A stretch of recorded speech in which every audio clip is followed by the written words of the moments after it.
বাংলাদেশ অনূর্ধ্ব-19 দলে দেখা মিলেছে এক দারুণ প্রতিভা। গতকালকের ম্যাচে ভুটানের সঙ্গে যে দারুণ পারফরমেন্সটা দিয়েছেন মোর্শেদ আলী, সেটা সত্যি অবিশ্বাস্য। বাংলাদেশে এই ধরনের ফরওয়ার্ড খুব কমই আছে। আমি ধারণা করছি যে হয়তোবা নেই, এখন পর্যন্ত আমরা এই ধরনের কোনো প্রতিভা দেখতে পাইনি। মোর্শেদ আলী যেই ধরনের প্রতিভা দেখিয়েছেন, যেভাবে 4-5 জনকে একত্রে ড্রিবলিং করে নিয়েছেন, ইউরোপের বড় বড় প্লেয়ারদের মতন, লামিন ইয়ামাল, রদ্রিগোদের মতন তরুণ প্রতিভাবান আমাদের এই মোর্শেদ আলী। মোর্শেদ আলীর যদি আমরা যত্ন করতে পারি, মোর্শেদ আলী হতে পারে বাংলাদেশ ফরওয়ার্ড লাইনের ট্রাম্প কার্ড।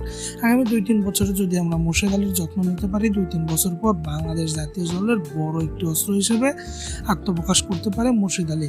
তাছাড়া সাফ অনূর্ধ্ব-19 দলের প্রত্যেকটা ফরওয়ার্ডই যথেষ্ট ভালো। তাদের প্রত্যেকের নিজস্ব ড্রিবলিং ধারণা রয়েছে এবং কি প্রত্যেকের নিজস্ব খেলার একটা ধরন রয়েছে, তাদের মধ্যে বন্ডিং রয়েছে, খেলার অন্যরকম একটা মজা রয়েছে। যারা গতকালকের ম্যাচটা দেখেছেন তারা নিশ্চয়ই সেটাই বুঝে নেবেন। তো যাই হোক, ভুটানের সঙ্গে এই ম্যাচটায় বাংলাদেশ 3-0 গোলে জয় পেয়েছে এবং বাংলাদেশ অনূর্ধ্ব-19 দল এই মুহূর্তে ডিফিটিং চ্যাম্পিয়ন সাফ আন্ডার-19-এর।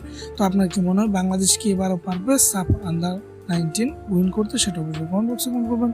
স্পোর্টসের সব ধরনের আপডেট পেতে আলফা স্পোর্টসকে সাবস্ক্রাইব করবেন, আর ফেসবুকে হলে অবশ্যই ফলো দিয়ে রাখবেন। ধন্যবাদ।